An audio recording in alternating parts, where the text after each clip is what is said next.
আজকে ব্যক্তি জীবনে, পারিবারিক জীবনে, সামাজিক জীবনে সব ক্ষেত্রেই আমরা বিধর্মীদের অনুসরণ করছি, আর এটাই হলো জাহেলিয়াত। এবং এই মর্মে রাসূল সাল্লাল্লাহু আলাইহি ওয়াসাল্লাম কঠিনভাবে সতর্ক করেছেন। আল্লাহ বলছেন সূরা মাইদার 50 নম্বর আয়াতে, আফাহুকমাল জাহিলিয়াতি ইয়াবগুন, এই লোকেরা কি জাহেলি যুগের দিকে ফিরে যেতে চাচ্ছে? ওমান আহসানু মিনাল্লাহি হুকমান লিল-মুহসিনিন, বিধানের চেয়ে আল্লাহর দেওয়া আরো যারা ইসলামকে ফলো করে তারা মুমিন, আর যারা বিধর্মীদের অনুসরণ করে, জাহেলিয়াতকে অনুসরণ করে, তারা মুমিন না।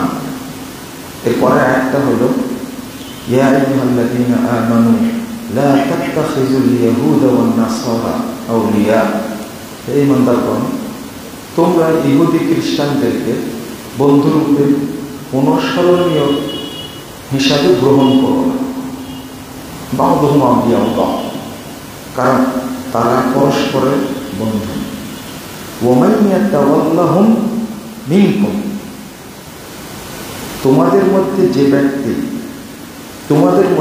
ব্যক্তি তাদেরকে অভিভাবক মনে করে, তাদেরকে অনুসরণ করে, ফাইন্নাহু মিনহুম, তোমাদের ওই ব্যক্তি তাদেরই অন্তর্ভুক্ত হবে।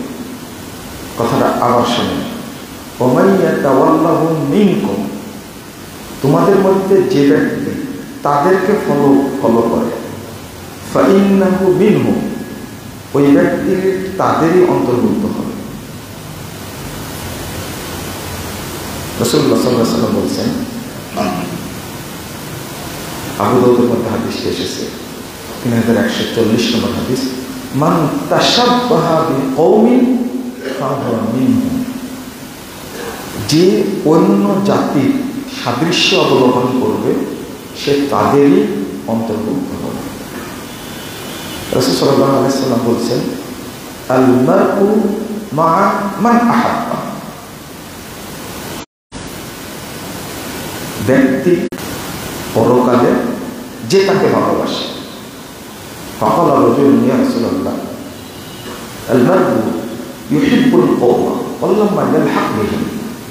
আল্লাহ রাসূল ভাবে শোনেন, কোন ব্যক্তি আছে অন্য সম্প্রদায়কে ভালোবাসে কিন্তু তাদের সাথে মিশে যায়নি, তাদের সাথে সাক্ষাৎ হয়নি, তার ব্যাপারে কি বলেন? রাসূল সাল্লাল্লাহু আলাইহি ওয়াসাল্লাম ওই বাক্যটাই বললেন, আল মারউ মা মান আহাব্বা, ব্যক্তি মানুষটি তার সাথেই পরকালে থাকবে যে তাকে ভালোবাসে, তার সাথে সাক্ষাৎ হোক চাই না। কথা পরিষ্কার। রাসূল সাল্লাল্লাহু আলাইহি ওয়াসাল্লাম বলছেন, লা তাশাব্বাহু লাইসা মিন্না মান তাশাব্বাহা বিগায়রিনা, রাওয়াহু তিরমিজি। রাসূল সাল্লাল্লাহু আলাইহি ওয়াসাল্লাম বলছেন, যে ব্যক্তি অন্যের সাদৃশ্য অবলম্বন করে সে আমার উম্মতের অন্তর্ভুক্ত নয়। ওয়ালা তাশাব্বাহু মাল ইয়াহুদি ওয়ান নাসারা, তোমরা ইহুদি খ্রিস্টানদের সাথে সাদৃশ্য অবলম্বন করো। এরপরে যদি বলতেই থাকি, অনেক আয়াত, অনেক হাদিস প্রমাণ পাওয়া যাবে যে রাসূলুল্লাহ সাল্লাল্লাহু আলাইহি ওয়াসাল্লাম এবং সাহাবায়ে কেরাম এই বিধর্মীদের কি পরিমাণ বিরোধিতা করতেন। অথচ আমরা আজকে মাথার চুল কাটি, সেটারও অনুসরণ করি কাদের? বিধর্মীদের। আমরা একটা গেঞ্জি পরি, সেই গেঞ্জিতেও কিন্তু স্টিকার মারা আছে কাদের? এমনকি অনেকেই গেঞ্জি পরে, সেই গেঞ্জিতে আর্জেন্টিনার পতাকা আছে, ওই পতাকার মাঝখানে দেবীর ছবি আছে। 10 বছর 12 বছর যাবত সে সালাত করছে ওই গেঞ্জি দিয়ে, অথচ ওকে যদি কিয়ামত পর্যন্ত বয়স দেওয়া হয় আর এই গেঞ্জি করে নামাজ পড়ে, কবুল হবে? ও তো মুশরিক। ও আর্জেন্টিনাকে ভালোবাসে বলেই তো এই গেঞ্জি বহন করছে, তাই না? ব্রাজিলকে ভালোবাসে তো গেঞ্জি বহন করছে। অথচ এই ব্রাজিলের খেলোয়াড়রা মনে করে যে ফিলিস্তিনের শিশুদেরকে আগে হত্যা করা উচিত, কারণ এরা বড় হয়ে ইহুদি খ্রিস্টানদের বিরুদ্ধে লড়াই করবে, এরা বড় হয়ে ফিলিস্তিন দখল করবে। অথচ তাদেরকে আমরা ভালোবাসি, ছোট্ট একটা বিষয়। অথচ আপনি কয়েকটা প্রমাণ নেবেন যে রাসূলুল্লাহ সাল্লাল্লাহু আলাইহি ওয়াসাল্লাম কোন ক্ষেত্রে তাদের সাদৃশ্য অবলম্বন করতেন না। আমি বলবো আপনাকে ওই আয়াতটা যেটা প্রথম তেলাওয়াত করেছে, আবার বলি। আল্লাহ বললেন, ইন তুতিউ ফারিকাম মিনাল্লাযীনা উতুল কিতাব ইয়ারুদ্দুকুম বা'দা ঈমানিকুম কাফিরুন। এটা আল্লাহ কেন বললেন? তোমরা যদি তাদের ফলো করো, অনুসরণ করো, তাহলে তারা তোমাদেরকে ঈমান থেকে বের করে কি বানাই দিবে? কাফের বানাবে।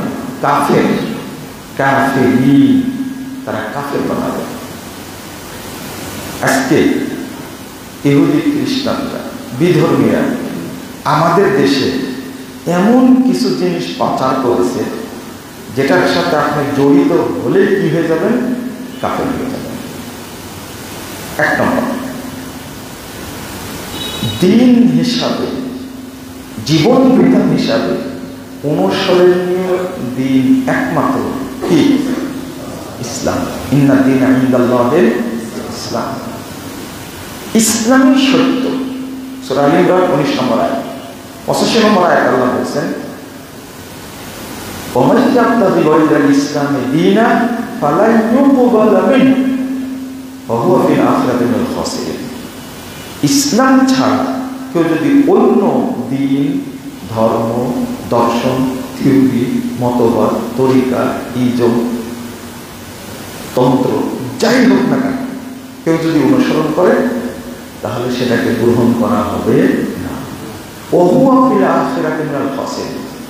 সে পরকালে জাহান্নামীদের অন্তর্ভুক্ত হবে। আল্লাহ পরিষ্কার ঘোষণা।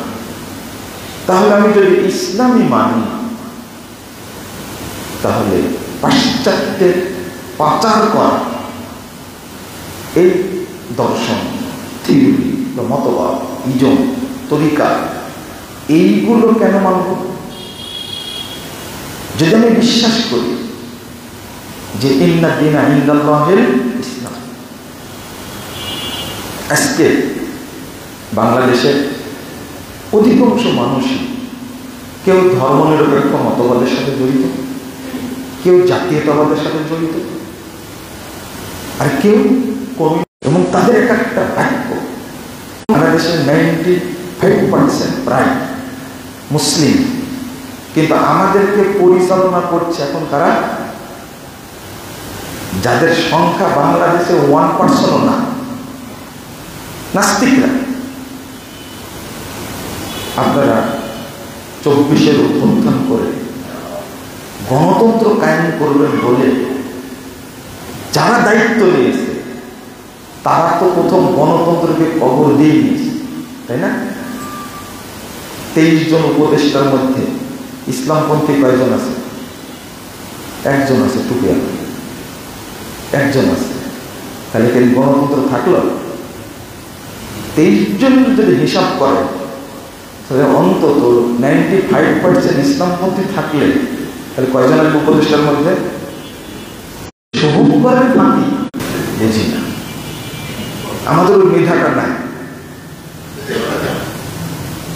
আমার প্রায় কথাই আপনাদের বাঁকা বাঁকা লাগে, আমিও চাই এটা লাগুক, এর মধ্যে থেকে কিছু মানুষ বেরিয়ে আসে, বোঝার চেষ্টা করব।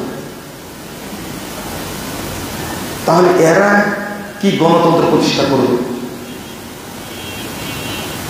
এই থিওরিটা কি দিল তাদেরকে?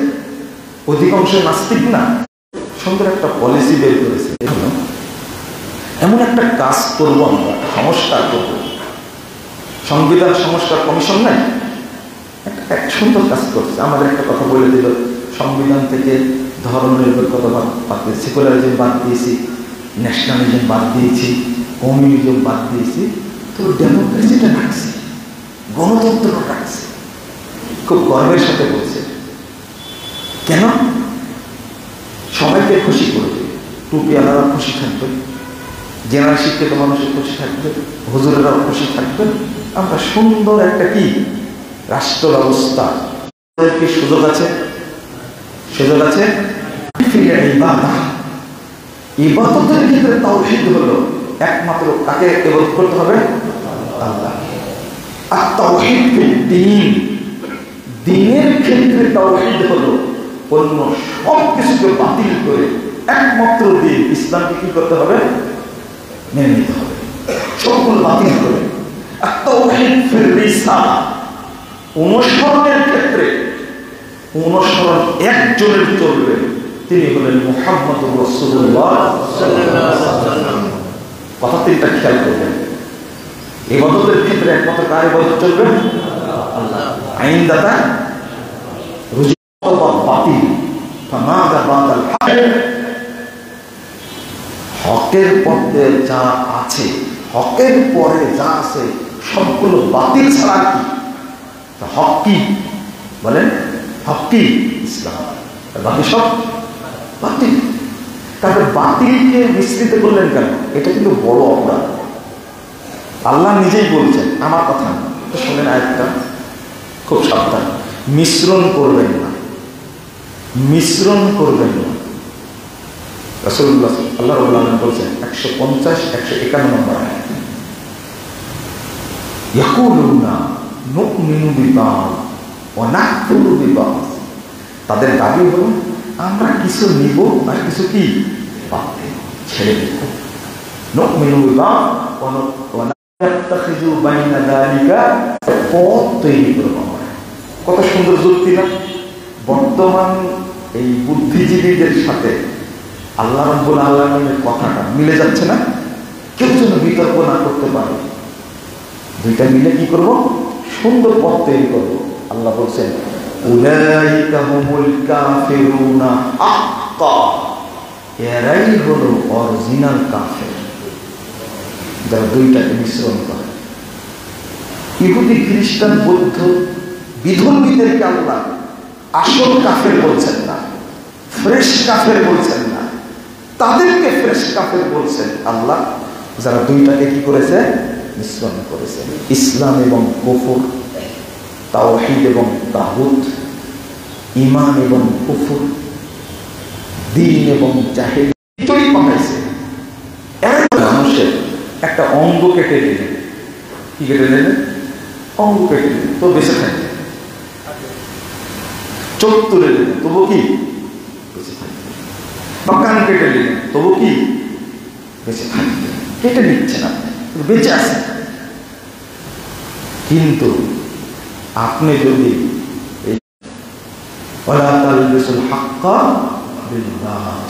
করুন না, তাহলে আমি যদি বিশ্বাস করি ইসলাম ছাড়া সবগুলো কি বাতিল, কুল জাআল হক ওয়া জাহাকাল বাতিল ইন্নাল বাতিলা কানা যাহুকা। হকটা মানতে হবে, বাতিল তো অবশ্যই বাতিল হিসাবে ভস্মীভূত হয়ে যাবে, বাতিল হিসাবে ধ্বংস হয়ে যাবে। কিন্তু আমি বাতিলকে অনুসরণ করবো কেন? আল্লাহর কথা কিন্তু পরিষ্কার। আমি প্রথমটা বললাম একবার, মানে ইহুদি খ্রিস্টানদের মূল চক্রান্ত এটা যেন এরা গ্রহণ করে, আর গ্রহণ করার সাথে সাথে কি হয়ে যাবে বলেন তো? কি হয়ে যাবে? হ্যাঁ, কি হয়ে যাবে? কাফের শুধু। উলাইকা হুমুল কাফিরুনা হাক্কা, একবারে অরিজিনাল। একবারে আসল দিচ্ছে। এটাই কি? তো আমাদের দরকার হলো জান্নাত, আমাদের দরকার হলো রাসূলুল্লাহ সাল্লাল্লাহু আলাইহি ওয়াসাল্লামের সুপারিশ। কিয়ামতের মাঠে আমরা মুক্তি পাবো, কবরে মুক্তি পাবো। আপনি ভাবেন মুক্তির প্রথম সবক শুরু হবে কোথা থেকে? কবর থেকে, তাই না? কবরে তিনটা প্রশ্ন করা হবে, তিনটা প্রশ্ন করা হবে। একটা প্রশ্ন হলো তুমি নামাজ পড়তে কিনা, তাই না? এটা না। 2 নম্বর প্রশ্ন হলো তুমি কোন দল করতে। খেয়াল করেন কথাটা, তিনটা প্রশ্ন। মারা তোমার ওমা দিন, তোমার দিন কি, ওমান নবী, তোমার নবী কে। কে না জানে প্রশ্নগুলোর উত্তর? বাংলাদেশের কাফের তারা উত্তর জানে। উত্তর কি হবে সেটাও বলে দিয়েছে, কয়টা প্রশ্ন হবে সেটাও বলে দিয়েছে। এরকম কোন সংস্থা প্রতিষ্ঠান পৃথিবীতে আছে? তোমার এই তিনটা প্রশ্ন করা হবে, উত্তর হবে কি এই তিনটা। কোন প্রতিষ্ঠান নাই। কিন্তু আল্লাহ রাব্বুল আলামিন বলে দিয়েছেন বেশি না, এই তিনটা প্রশ্ন করতে 3 মিনিট লাগবে, 3 মিনিট লাগবে, 1 মিনিট লাগবে। মার রব্বু বলেন ওমা দিন, ওমান নবী, 5 মিনিট লাগছে। এটা যদি বলতে না পারে তাহলে তো কি আর মুক্তি নেই। এত সহজ প্রশ্ন উত্তর দিতে পারবেন না। এই জিনিসটা মানুষকে বোঝাতে গেলে আল্লাহ বলে দিচ্ছেন আগে সবগুলো, আগে লা ইলাহা, আগে কি লা ইলাহা। আগে বলবেন না আল্লাহ আল্লাহ, হারাম বলা যাবে না। কি বলতে নেই, কোনো মাবুদ নাই, কোনো ইজম নাই। মানে আমি ইবাদতের ক্ষেত্রে এক আল্লাহকে গ্রহণ করেছি, আর কি দিন হিসাবে তাকে গ্রহণ করেছি ইসলামকে, আর অনুসরণীয় ব্যক্তি হিসাবে গ্রহণ করেছি কাকে? মুহাম্মদ সাল্লাল্লাহু আলাইহি ওয়াসাল্লাম। তো ইহুদিরা বলছেন মা ইউরিদু হাদা রাজুল, ইহুদি খ্রিস্টান বলছে এই ব্যক্তি চাই কি, এই ব্যক্তি চাই কি? আনতাদা মা ফাআলনা ইল্লা খালাফানা, আমরা যাই করি এই লোকটা তারই বিরোধিতা করে। কাদের উক্তি বলেন এটা? ইহুদি খ্রিস্টানদের উক্তি। লোকটা চাই কি? সেই মুসলমান 203 নম্বর হাদিস। এই লোকটা চাই কি? আমরা যা করি সে তারই কি করে। এইটা কিন্তু মুহাম্মদ সাল্লাল্লাহু আলাইহি ওয়াসাল্লামের কথা না। কার কথা?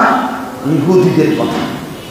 তাহলে মুসলিমরা কোন টোপ গ্রহণ করে, আমরা যাই করি তাই তারা বিরোধিতা করে। তাহলে চিন্তা করে মুহাম্মদ রাসূলুল্লাহ সাল্লাল্লাহু আলাইহি ওয়াসাল্লাম মাক্কি জীবনে যদি এইরকম একটা সিদ্ধান্ত নিতে পারে, আমরা কেন পারি না?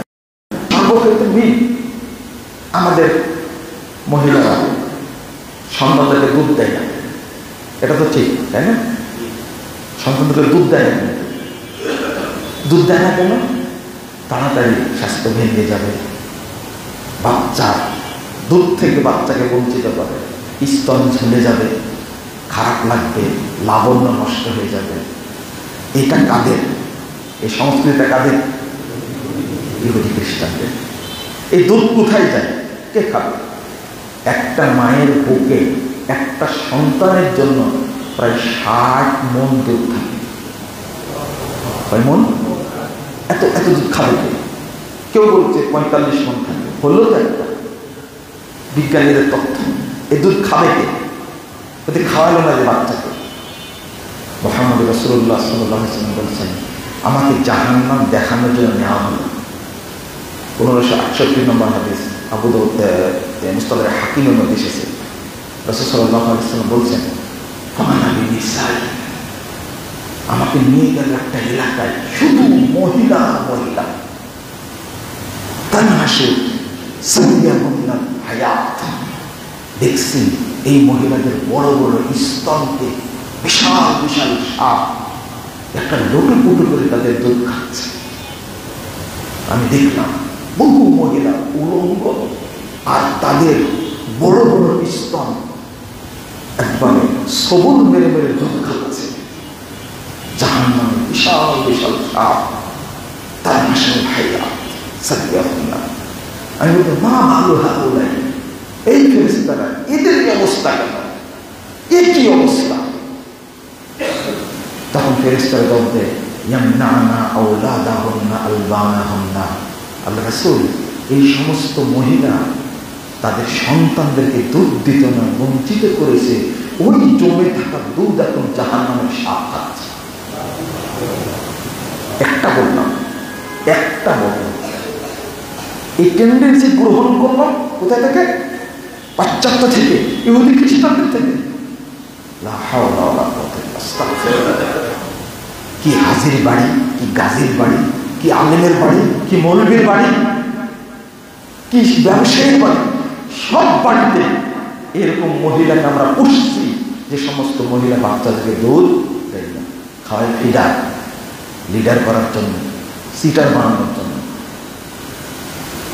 ওই মা কি এই বাচ্চা দেওয়ার কারণে জান্নাতে যাবে? জোর করে একটা বাচ্চাকে সিজার করানো হচ্ছে। শুধু ওইটা না, আপনি কয়টা উদাহরণ নেবেন? এই শাস্তি তাদের হয় জাহান্নামে। কিসের সুখ? এই দুনিয়াবি সুখ। সে কি বুড়ি হবে না? তার চেহারা লাবণ্য যাবে না? এমন বুড়ি হবে এক সময়, তার দিকে কেউ তখন আর তাকাবে না। অথচ সে লাবণ্য ধরে রাখার জন্য নিজ বাচ্চাকে দুধ থেকে বঞ্চিত করছে। এটা কি জাহেলিয়াত না? এবার আসেন পোশাকের দিকে। রাসূল সাল্লাল্লাহু আলাইহি ওয়াসাল্লাম আব্দুল্লাহ ইবনে আবুল আস রাদিয়াল্লাহু আনহু তিনি বলছেন, আমার গায়ে দুটো জামা দেখলেন আল্লাহ রাসূল, দেখে বলেছেন সে আমল কুফার লা তালবিসা, এটা হলো কাফেরদের পোশাক, তুমি কেন পরেছ? তাহলে পোশাকেও কি আছে? মূলনীতি আছে। আপনি চাইলে পোশাক করতে পারবেন না, তিনি শুধু মিলে না যায়। একটা হাদিস এসেছে মুসনাদ আহমদের মধ্যে, আবু হুরায়রা হাদিসটা বর্ণিত। আপনি যত খুঁজতে যাবেন ততই পাবেন। আসলে আমরা যে যুগে আছি, এই যুগটা মুহাম্মদ রাসূলুল্লাহ সাল্লাল্লাহু আলাইহি ওয়াসাল্লাম বলেছেন ইন্না ফি বানি ইসরাঈল মান কানা আতা উম্মাহু আরাবিয়াতান মান ইয়াসনাউ ফি যালিক। যদি ইহুদি খ্রিস্টানদের মধ্যে এমন কেউ থাকে, মানে আমাদের সাথে তাদের মিল হতে হতে হতে হতে হতে এমন পর্যায়ে যাবে, যদি ইহুদি খ্রিস্টানদের কেউ যদি তার মায়ের সাথে জেনা করে, তাহলে আমার উম্মতেও এরকম কি করবে? এত মুমিনিনা ওয়াল মুমিনাত ওয়াল মুসলিমিনা ওয়াল মুসলিমাত ওয়াল আহইয়াই মিনহুম ওয়াল আমওয়াত اللهم علق بين قلوبهم واصلح ذات بينهم وانصرهم على عدوك وعدوهم وانصرهم على عدوك وعدوهم اللهم اعز الاسلام والمسلمين اللهم اعز الاسلام والمسلمين اللهم انجِ المستضعفين من المؤمنين في كل مكان اللهم انجِ المستضعفين من المؤمنين في كل مكان اللهم انصر اخوان المسلمين في فلسطين اللهم انصر اخوان المسلمين في فلسطين اللهم احفظ المسجد الاقصى يا رب العالمين اللهم احفظ المسجد الاقصى يا رب العالمين اللهم احفظ بلاد المسلمين اللهم احفظ المجاهدين والمرابطين في كل مكان اللهم عن الكفرة والفجرة والمبتدئة واليهود والنصارى والمشركين اللهم خالف بين كلمتهم وزلزل أقدامهم وانزل بهم بأسك الذي لا ترده عن القوم المجرمين اللهم اشدد وطأتك على اليهود والنصارى والمشركين اللهم اشدد وطأتك على اليهود والنصارى والمشركين اللهم اشدد وطأتك على اليهود والنصارى والمشركين اللهم دمرهم تدميرا اللهم دمرهم تدميرا اللهم دمرهم تدبيرا يا قوي يا عزيز اللهم إنا نستعينك ونستغفرك ونتوب إليك ونثني عليك الخير اللهم إياك نعبد ولك نصلي ذنوبنا وكفر عنا سيئاتنا وتوفنا مع الأبرار ربنا عليك توكلنا وإليك أنبنا وإليك المصير ربنا لا تؤاخذنا إن نسينا واخطأنا ربنا ولا تحمل علينا إصرا كما حملته على الذين من قبلنا ربنا ولا تحملنا ما لا طاقة لنا به واعف عنا واغفر لنا وارحمنا أنت مولانا فانصرنا على القوم الكافرين وتب علينا إنك أنت التواب الرحيم وصلى الله على النبي